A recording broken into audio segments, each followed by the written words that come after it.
ओम शांति।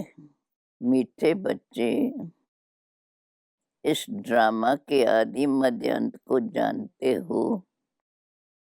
तुम्हें बाप द्वारा ज्ञान का तीसरा नेत्र मिला है, इसलिए तुम हो आज तक। प्रश्न है, बाप का कौन सा टाइटल धर्म स्थापकों को नहीं दे सकते हैं? उत्तर, बाप है सत्य गुरु। किसी भी धर्म स्थापक को गुरु नहीं कह सकते, क्योंकि गुरु वह है जो दुख से छुड़ाए, सुख में ले जाए।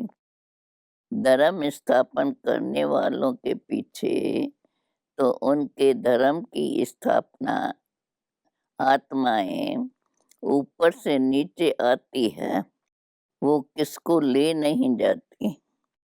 बाप जब आते हैं तो सभी आत्माओं को घर ले जाते हैं, इसलिए वह सभी के सतगुरु है।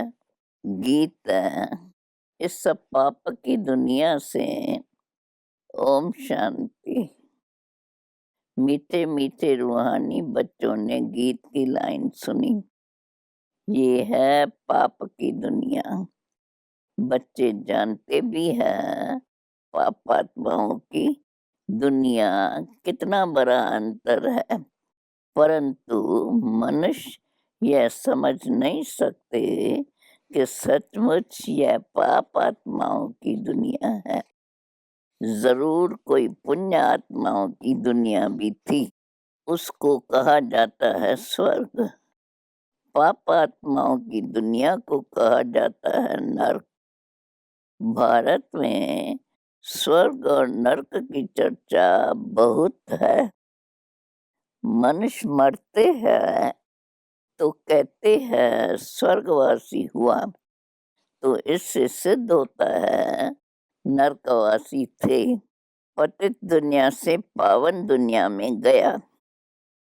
परंतु मनुष्यों को कुछ भी पता नहीं है, जो आता है सो बोल देते हैं, यथार्थ अर्थ कुछ भी नहीं समझते हैं। बाप आकर तुम बच्चों को तसल्ली देते हैं कि अब थोड़ा धीरज धरो, तुम पापों के बोझ से बहुत भारी हो पड़े हो। अब तुमको पुण्यात्मा बनाए ऐसी दुनिया में ले जाते हैं जिसको स्वर्ग कहा जाता है। वहाँ न कोई पाप होगा, न कोई दुख होगा। बच्चों को धीरज मिला हुआ है, आज यहाँ है, कल अपने शांति धाम में जाएंगे।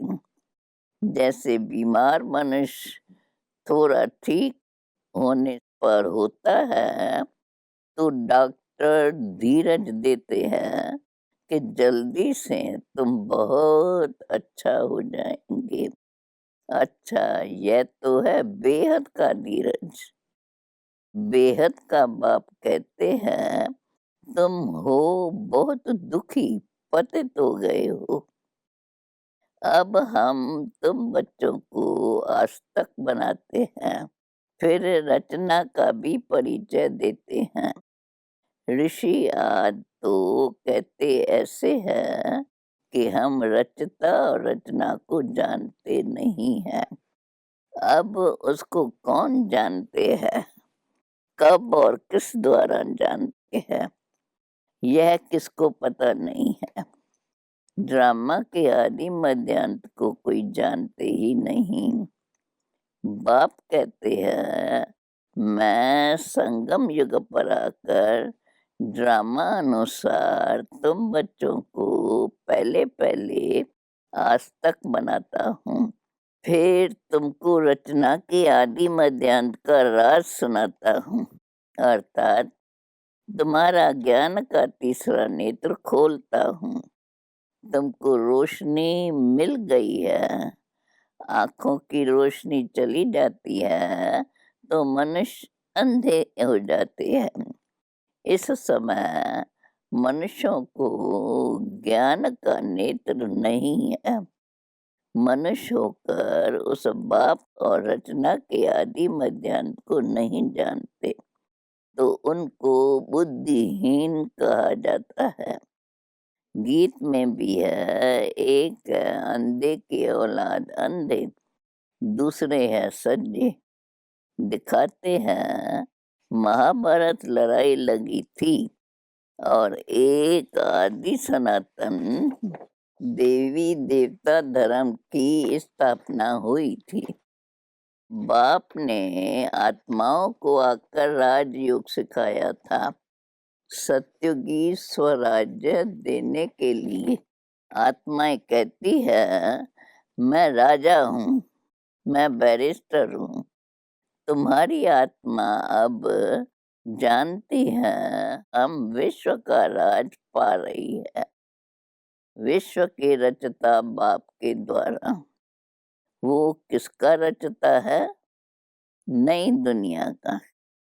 बाप नई सृष्टि रचते हैं। क्रिएटर भी है तो उसमें सारा ज्ञान भी है। सारी वर्ल्ड की हिस्ट्री ज्योग्राफी अभी भी नहीं जानते हैं। किसको ज्ञान का तीसरा नेत्र नहीं है? सिवाय बाप के कोई तीसरा नेत्र दे नहीं सकता। वर्ल्ड की हिस्ट्री ज्योग्राफी, मूल वतन, सूक्ष्म वतन, स्थूल वतन, ये सब तुम बच्चे जानते हो। मूल वतन है आत्माओं की सृष्टि। सन्यासी कहते हैं हम ब्रह्म में लीन हो जाएंगे, वह ज्योति ज्योत समाएंगे। ऐसा है नहीं। तुम जानते हो ब्रह्म महतत्व तो जाकर निवास करेंगे। वह शांति धाम घर है। वो कह देते हैं ब्रह्म ही भगवान है। कितना अंतर है। ब्रह्म तो तत्व है।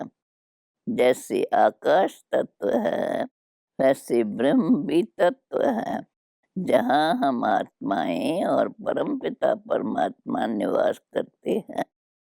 उनको स्वीट होम कहा जाता है। वह है आत्माओं का घर। बच्चों को मालूम पड़ा है ब्रह्म महातत्व में कोई आत्माएं लीन नहीं होती है और आत्मा कभी विनाश को प्राप्त नहीं होती। आत्मा अविनाशी है। ये ड्रामा भी बना बनाया अविनाशी है। इस ड्रामा की कितने एक्टर्स है? अभी है संगम युग। जब सभी एक्टर्स हाजिर है, नाटक पूरा होता है, तो सब एक्टर्स, क्रिएटर और सब आकर हाजिर होते हैं। इस समय यह बेहद का ड्रामा भी पूरा होता है, फिर रिपीट होना है। उन हद के नाटकों में है चेंज हो सकती है, ड्रामा पुराना हो जाता है। यह बेहद का ड्रामा अनादि अविनाशी है। बाप त्रिकालदर्शी त्रिनेत्री बनाते हैं। देवताएं कोई त्रिकालदर्शी नहीं होते हैं, न शूद्र वर्ण वाले त्रिकालदर्शी होते हैं। त्रिकालदर्शी तो सिर्फ तुम ब्राह्मण वर्ण वाले हैं। जब तक ब्राह्मण न बने तब तक तीसरा नेत्र ज्ञान का मिल न सके। तुम झार के आदि मध्यांत को, सभी धर्मों को भी जानते हो। तुम भी मास्टर नॉलेजफुल हो जाते हो। बाप बच्चों को आप समान बनाएंगे ना। ज्ञान का सागर तो एक ही बाप है, जो सभी आत्माओं का बाप है। सभी बच्चों को आज तक बनाए त्रिकालदर्शी बनाते हैं। वह बाप को अच्छी रीत प्यार करते हैं। तुम्हारी ऊपर बाप का भी बहुत प्यार है। तुमको स्वर्ग का वर्षा देते हैं। गाया जाता है, ये विनाश काले विपरीत बुद्धि विनशंति, और विनाश काले प्रीत बुद्धि विजयंती। गीता में है, कोई कोई अक्षर ऐसे सच्चे हैं।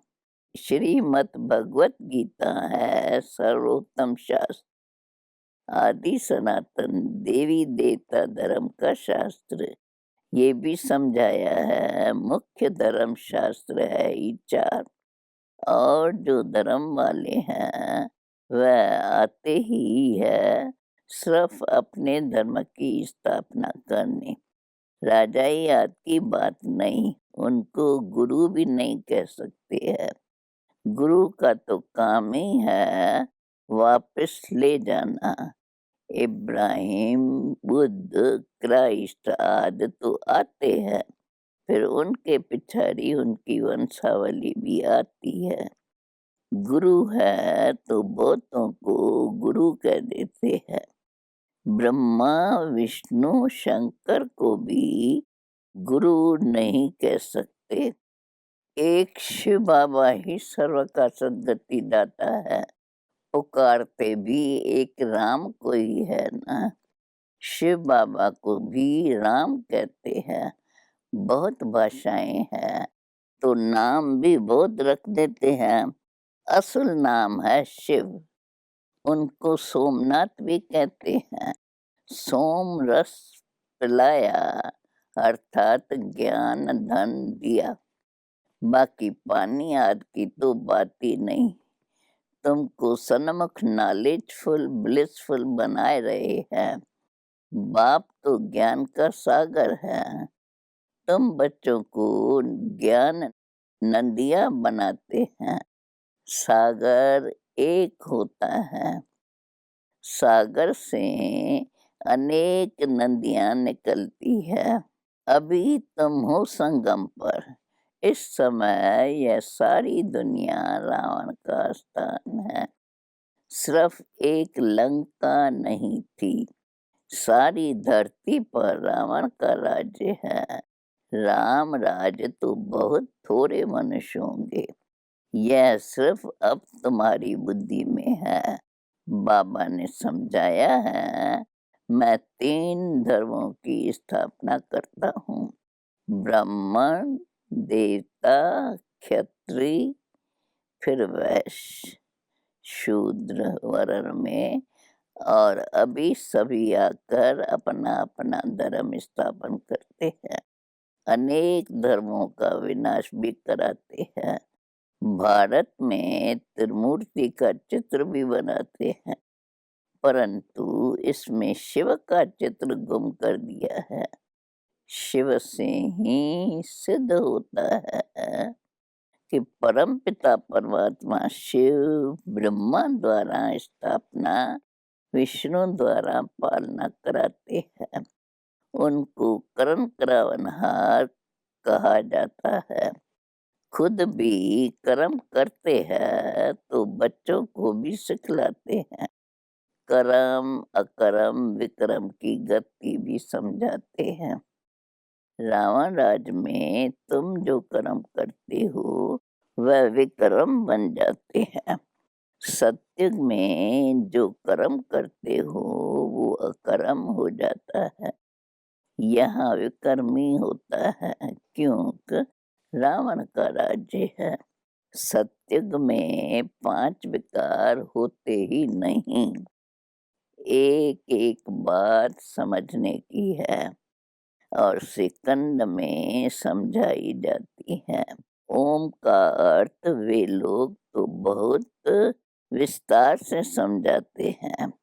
बाप कहते हैं ओम अर्थात अहम आत्मा, और मेरा ये शरीर जितना सहज है और तुम समझते हो हम सुखधाम में जा रहे हैं। कृष्ण के मंदिर जो सुखधाम कहते हैं, माताएं कृष्णपुरी में जाने के लिए बहुत मेहनत करती है। तुम अभी भक्ति नहीं करती हो, तुमको ज्ञान मिला है और कोई मनुष्य मात्र में यह ज्ञान नहीं है। मैं तुमको पावन बनाकर जाता हूँ। फिर पतित कौन बनाते हैं, ये कोई बता न सके। सब मेल और फीमेल भक्तियां हैं, सीताएं हैं, सबकी सदगति करने वाला बाप है। सब रावण के जेल में है, ये है ही दुखधाम। बाप तुमको सुखधाम के मालिक बनाते हैं। ऐसे बाप को 5,000 वर्ष बाद सिर्फ तुम देखते हो। लक्ष्मी नारायण की आत्मा को तो अब नॉलेज है कि हम छोटेपन में यह कृष्ण है, फिर बड़े बनेंगे, ऐसे शरीर छोड़ेंगे, फिर दूसरा लेंगे और कोई को यह नॉलेज नहीं है। बाप कहते हैं तुम सब पार्वतियां हो। शिव बाबा तुमको अमर कथा सुना रहे हैं, अमर बनाने के लिए, अमर लोक में ले जाने के लिए। यह मृत्यु लोक है। तुम सब पार्वतियां अमरनाथ द्वारा अमर कथा सुन रहे हो, तुम सच सच बनते हो। सिर्फ बाप को याद करने से तुम्हारी आत्मा अमर बनती है, जहाँ दुख की बात नहीं। जैसे सर्प एक खाल छोड़ दूसरी लेते हैं, यह सब मिसाल यहाँ के हैं। भ्रमरी का मिसाल भी यहाँ का है। तुम ब्राह्मण क्या करते हो, विकारी कीड़ों को बदल देवता बनाते हो। मनुष्य की तो बात है, भ्रमरी का तो यह एक दृष्टांत दिया जाता है। तुम ब्राह्मण बच्चे अभी बाप द्वारा अमर कथा सुन रहे हो, औरों को बैठ ज्ञान की भूं भूं करते हो, जिससे मनुष्य से देवता स्वर्ग की परी बन जाएंगे। बाप ऐसे नहीं कि मानसरोवर में डुबकी लगाने से कोई परी बन जाएंगे। ये सब है झूठ, तुम झूठ ही सुनते आए हो।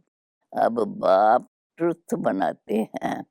अब बाप कहते हैं अपने को आत्मा समझो। तुम समझते हो निराकार परम पिता परमात्मा इस मुख द्वारा सुना रहे हैं, हम इन कानों द्वारा सुन रहे हैं। आत्म अभिमानी बनना है, फिर परमात्मा भी रियलाइज कराते हैं मैं कौन हूँ। दूसरा कोई आत्म अभिमानी बना न सके सिवाय बाप के, और कोई कह न सके कि तुम आत्म अभिमानी बनो। शिव जयंती भी मनाते हैं, परंतु उनकी जयंती कैसे है ये नहीं जानते। बाप ही खुद आकर समझाते हैं, मैं साधारण बूढ़े तन में प्रवेश करता हूँ, नहीं तो ब्रह्मा आएगा कहाँ से। पतित तन ही चाहिए। सूक्ष्म वतनवासी ब्रह्मा में विराजमान होकर तो ब्राह्मण नहीं रचेंगे। कहते हैं मैं पतित शरीर पतित दुनिया में आता हूँ।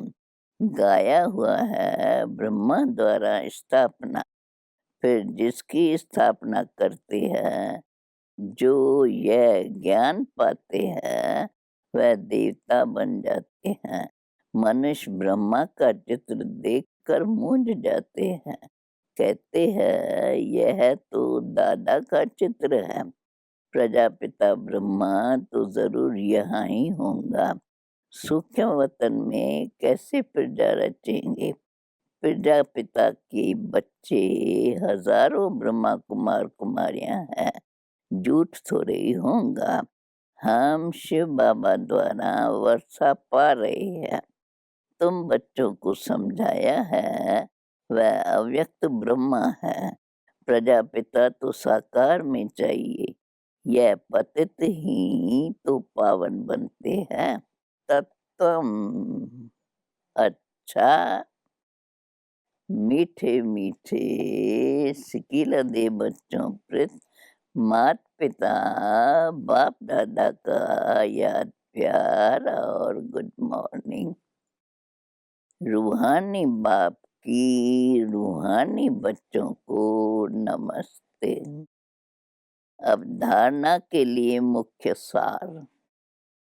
आत्म अभिमानी बनकर इन कानों के द्वारा अमर कथा सुननी है। ज्ञान की भूं कर आप समान बनाने के लिए सेवा में रहना है।